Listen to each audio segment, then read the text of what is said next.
I think what's interesting about these visits this weekend, one of the conversations I heard a lot from fans was, if Alabama's involved, or if some of the schools are involved for Keon Coleman, and Florida State, the Battle's End, and their collectives have done a good job in NIL, but there's still a concern that, like, how much of this is going to be bidding wars, and how much of this process comes down to how much NIL plays in that process. So I thought it would be good to bring you on just to talk about, because you see it from all angles. You talk to some student athletes, you've talked to recruits, you talk to the schools and collectives. How big of a part is it? And should we resist the urge to point to NIL first? Well, that's a loaded question, and I think everyone hates this answer, but it depends. But I never think, especially after year one, that what we're seeing is NIL isn't the end-all be-all. It isn't the only reason, especially when the numbers are thrown out there, as long as they're competitive and within the same realm. And there's also a lot of factors that go into it, right? I heard Alabama, Florida mentioned. Don't forget, we're in Florida, no state income tax, right? So when you talk these things and you talk with recruits or kids on campus, that makes a difference. But at the end of the day, it's a factor. When I used to help kids get recruited before NIL, there was never like a single factor that mattered, right? If you're an offensive player, offensive coordinator mattered, who my position coach was, who the head coach was, locale, how do they develop my position group, what's the stadium like, facilities. And depending on the athlete, they always weighted something a little more than the other. When I speak with athletes now after the first year of NIL, it's the same thing. I think we as fans, when a student athlete or a recruit doesn't pick our favorite school, it's a lot easier to say it's the NIL, right? We got outbid, rather than maybe they just wanted to go to another school a little bit more. Maybe they had a better connection with the staff. Maybe that school does a better job developing that position. If you look at what we've been doing recently, we're not missing out on kids because we're not competitive with NIL. And I don't think that's the main reason kids aren't coming. We're playing in the sandbox with the big boys. Sometimes you're going to miss out, but we've been hitting on a lot of athletes too.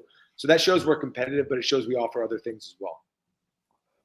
Peter, how much do you think guys are talking to other guys about this in the workplace? Most of us watching this maybe want to know what the guy next to us is making, but kind of recognize that it's good to be ignorant perhaps of that.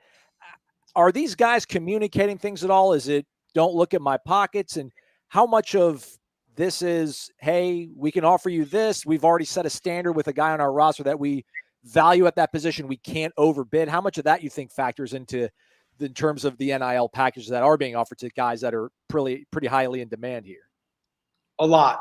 And when it comes to the locker room, the athletes are going to talk. So when you operate as a collective, if you're operating in secret, that is a great way for things to blow up in your face. These kids talk. In fact, they'll talk with one another to figure out what one another's worth.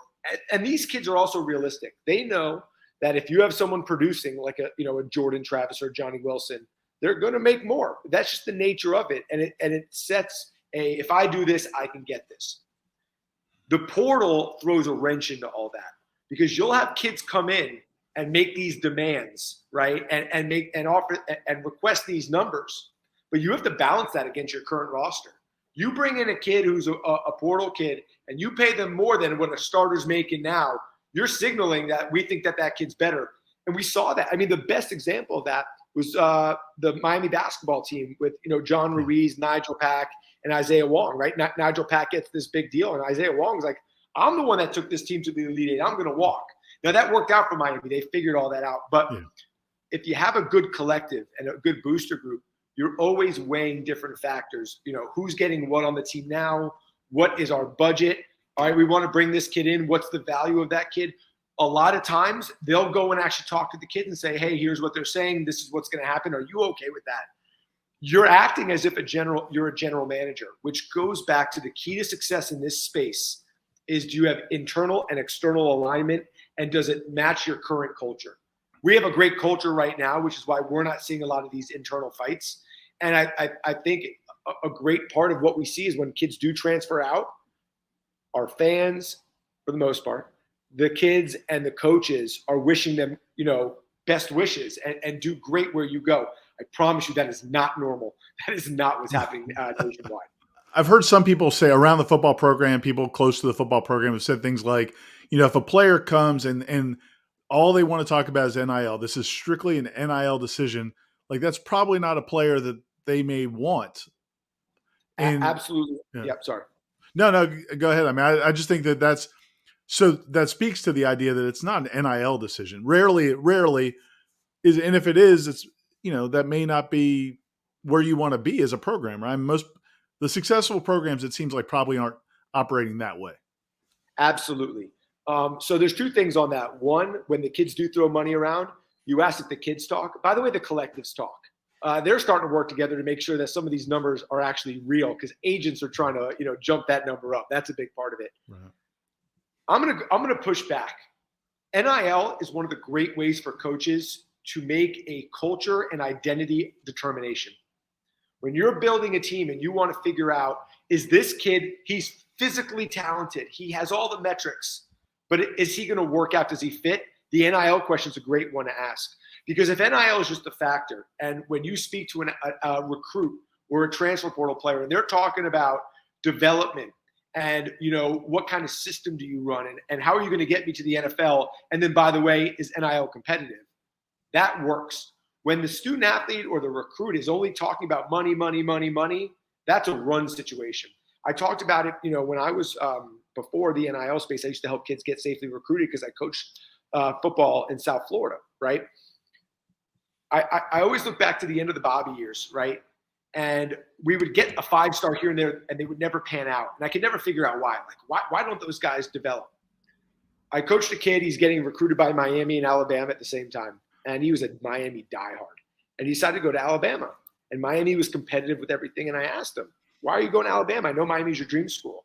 So, well, my goal is the NFL. If I want to go to the NFL, Alabama's going to develop me. I'm going to compete for national championships. And every day in practice, I'm competing against All-Americans. That's how I get better. This is what gets you to the NFL. This is what makes you a great player if you have the physical attributes. And I think NIL actually is another way for coaches to identify who has this. And it actually works as a good thing if you know how to use it the right way as a coaching staff. Looking at these situations, I mean, it's almost like, it's funny when Jared Verse was being recruited, when he was at Albany, one of the things he talked about, the kind of legend from the, people around the recruitment, was that him and his mother, Jared Verse and his mother, had like a big board, almost like a draft board, like with all of their criteria. And it kind of makes me think of what you're describing of the healthy process for recruits, which is like, okay, where's the opportunity for playing time? Where's the opportunity for development for the NFL? Where's the opportunity for NIL? Where's, and almost like, so every recruiting process, I guess it will be weighed differently. Like they'll all have, most of those are going to have all of those boxes, right? But then it's how much do they weigh? Like location's a factor, and again, we're not speaking specifically about specific recruits, but like Aslan and I were talking about the guys that were here this weekend, Jalen Key, the fact that he's from this area is probably going to be weighted where, with a Keon Coleman, that's not a factor. NIL is the new guaranteed play time, right? Butch Davis used to always talk about when a kid asked me, can I guarantee him a starting spot, right? I stopped recruiting him. NIL is like that new thing, right? You're hearing coaches talk about it. If that's all the kids coming on campus and talking about, we're going to cut ties. And by the way, we did that with a few players. I won't mention that, a few recruits over the last couple cycles. They ended up not being a fit because of that. Peter, I don't know how much, guys are betting on themselves a lot of times when they enter the transfer portal.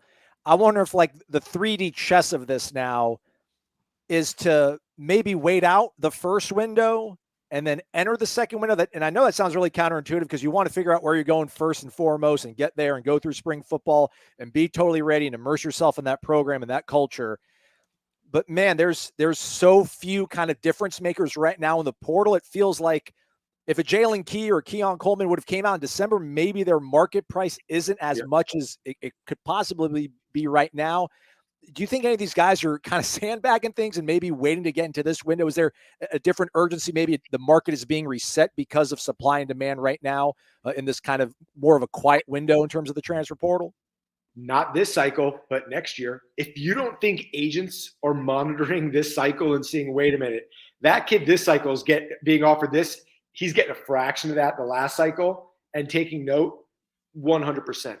I think it's going to be a lot of position specific though, right? I don't think you're going to see that happen with quarterbacks. Quarterbacks need that time. They need to get in the system. And don't forget, getting in there in the spring is a big deal. But I think kids that were maybe thinking about going in, they might be more willing to wait because they see the value on the back end.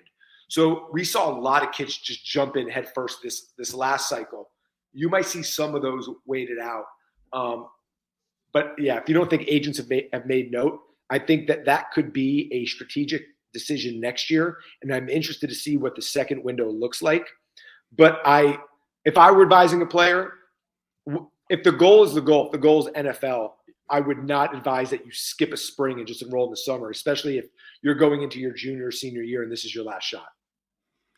Yeah, I wonder if that'll have an effect. As you said, people are monitoring all this. I wonder how those players do. Maybe will kind of affect some of that as well. Because it seems like, and maybe if you want to talk to this a little bit about the kinds of players that have kind of been entering the portal in that first window in December versus the players that are entering at the end of spring. It's the quality seems to have been better in December, absolutely, especially in masses.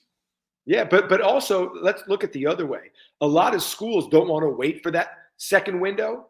So most schools don't have a lot of spots left either. Like Florida State, we lost a couple kids at safety, so we want to replenish safety. We could use another receiver. All right. But we're not hunting a lot in this second one. So kids have to be careful with that as well, because schools don't want to wait around either, especially the legitimate, really good schools. And I think a good example of that is, I don't mind talking about it, is the Tyler Van Dyke situation at the University of Miami. If you think that the reason that he put his toe in the water and sent out feelers was solely because of NIL, I got a beachfront property in Iowa to sell you. What really happened there, if you think about it, was he went through spring, and I don't think he was happy with some of the way the offensive skill position was and what that team looks like, and he's trying to get to the NFL. And so he put a feeler out that he was looking, and the easy thing to say is it's all NIL. Because if you come out and say, I need a better situation, and you can't find one, you got to go back to your team, and they're not happy with you in that locker room, or you're answering questions in the pre-draft that like you're giving up on your team. But if you come out and say NIL, everyone expects it. What happened with Tyler is when he put that feeler out, first of all, the moment he said that someone leaked that Alabama was interested, Alabama was no longer interested, if you know how Nick Saban operates. But what they were hoping was a bunch of Power 5 schools that are looking to have a good year next year would reach out and offer him a starting spot. And I just don't think there was any. And that's because the quarterback market is the first one to dry up.